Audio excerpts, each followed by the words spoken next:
I'm Balachander Anbalagan. I'm from KMA Exports. My family is into this business for the past 3 generations. My great-grandfather, who restarted this business after this, the indigo production was done by British. After that, in many places, the indigo extraction units were not used. And my great-grandfather, he restarted it. He made contact with lots of farmers. He made them cultivate in the areas. I'm basically from Tamil Nadu, Tindivanam. Near Tindivanam, there is a village called Kongarapattu. That's where the major indigo cultivation happens even now. And I'm going to go through with the cultivation and the production of indigo. So first, the ploughing is done. The ploughing is done. There is actually different types of ploughs. First is 11-point plough. The tractor which is having a plough behind, it is a 11-point plough. Using that, we plough the soil. And after we understand that the soil is very soft and there is no rocks in it, then we sow the seeds. The seeds are sown in a broadcasting manner only. And after the seeds are sown, there will be a stone or wooden block or something at the back of the tractor, and it will be closing the soil after the seeds are sown, so that the seeds won't stay on top. If the seeds are not going 1 or 2 inches below the soil, then it will not germinate. So for that, we are closing the soil on top. Indigo cultivation happens between November to April. That's when the sowing season happens between this particular period only. The best time is November to February, but people do cultivate after that also. 1 acre of land needs 7 kgs of indigo seeds. From the initial sowing of seeds, it takes 90 days for the first crop to grow, and after that we harvest it. And after harvest, it takes 45 days for the second crop to come again. And after that, again we harvest it, and then we get third crop also. In some places, we get fourth crop and fifth crop also, depending on what type of fertilizer they use. Generally, the best fertilizer for the indigo crop or any other crop, for that matter, is the organic manures and other animal waste and things like that. Indigo is one such plant is not eaten by goat or cow or any other animals because it's very bitter. So what happens is that when the plant grows, when the first crop grows, we do manual weeding because the plant is very fragile at the beginning stage. So sending a goat or cow inside is not an advisable thing. So for the first crop alone, we do manual weeding. And when during the second crop, when the stem is very thick, at that time, we will send cow and goat inside. It will only eat the grass, which is like weeding.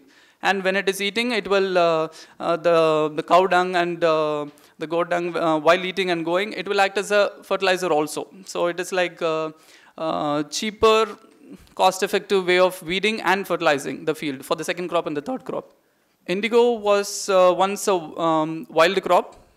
It used to be, but due to the climatic change and lack of rainfall in Tamil Nadu, in my areas, the plant is not growing without irrigation. So it has become like that now. So at least once or twice, irrigation is needed in a month for the indigo plant to grow. So this is all about the cultivation part. Let me go through the manufacturing of indigo dye. So first, we harvest the plant. We harvested like half a feet above the soil. We harvest it because we need the stem part also, not just the leaf part. In some areas, even the stem has the content, not just the leaf. Although majority of the leaves has only the leaves has the indigo 10 content. In some places, even the stem also has the indigo content. So we harvest the entire plant itself, but it does regrow after the harvest also. So after the harvest, it will be carried in a vehicle. It can be a tractor or van or whatever. And this is the extraction unit. In this tank, we will fill water. It's simple bore water, neutral water. This water, we will fill the tank, and then after that we will unload the indigo plant which is brought from the field, and then we'll put it inside this fermentation tank. After that we'll put the wooden logs on top of it, and then we will press it and tighten it and let it be for about 18 hours. This way, the fermentation process will happen when it comes in contact with water. So slowly the content in the indigo plant will keep coming out in the water. So after 18 hours, the entire content in the plant will come out in the water. That's why the water is green in color. So after that, only the water we are going to use it here. So the water will be transferred to the bottom tank, and the top tank, the fermentation tank, all the plant which is there, that is waste. That we will take it in a vehicle, and then we will transport it to the nearest field, because indigo plant is a biofertilizer. It acts as a biofertilizer. It is a nitrogen fixing plant basically.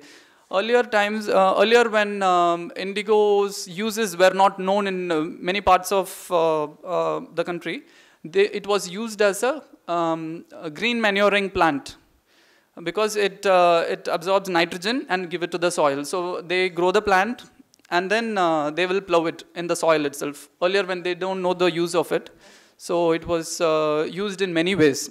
And then when the water is transferred from the fermentation tank to the oxidation tank, 4 male artisans will get inside the water, and then they will be constantly kicking the water. This way, the air will get in contact with the water, and then the water will start changing from green to blue. So this happens for about an hour. Now we have mechanized it. Now we have installed aerator machine instead of manual kicking, so that it will help the workers to focus on much better areas at the unit. So the aerator will do the job. Just very similar to this. It's just a rotating aerator. Which is used in prawn culture. Very similar mechanism. That machine is it's like a boat sort of thing that we will tie it on both ends. That we will keep shifting from each unit. We have totally 4 units. I'm just showing just 1 unit. So this aerator will do the job of manual kicking. The color has changed. It is completely blue now. So all the artisans will be collecting all the foam on top. After sprinkling oil on top, the foam, it will get deformed, but still some foam will be there, that they are collecting it, and that they are going to throw it out. This is because the foam on top will not allow the artisans to see what is beneath there on the next day during the sedimentation. So they don't want foam on top. It has to be clear. It should be easy to see.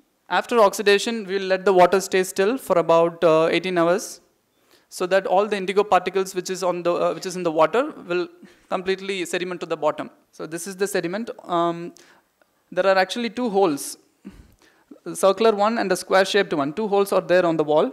I'm sure you can see. The top hole will be opened first, so that the top layer of water will be sent out to the fields. This water is completely natural water. We just used water here. So this water will be used by the nearest fields, which is again a fertilizer kind of. So and after opening the top hole, the bottom hole they will open it, and still some water will be there on top. That they will strain it by making a small bridge kind of thing with the clay, and then they will remove the water on top. And the sediment which is stuck to the bottom, that they will sweep it, and then they will collect it, and they will collect separately, and then they will pour it in the copper vessel. This is the boiling unit, and here we will boil the indigo dye for about an hour at 100 degrees, and then it will be sent to the filtering chamber. So that is a filtering chamber. After boiling, it will be filtered, and it will be put inside that particular unit. It's just a simple cloth which can only hold indigo dye, not the water. So still there will be some water in it that will get strained out in there. So for about 1 day, it will be lying idle in that unit, so that all the water is strained out completely, and it becomes, the indigo dye water becomes indigo jam, because there is no water in it. So it becomes like an indigo jam. The next day it will be like a jam, and that jam will be scooped, and he is just stirring this filtering area. He's stirring it and then removing all the water so that it will be faster. So after that, the jam, indigo jam is taken, and it is put inside this pressing machine.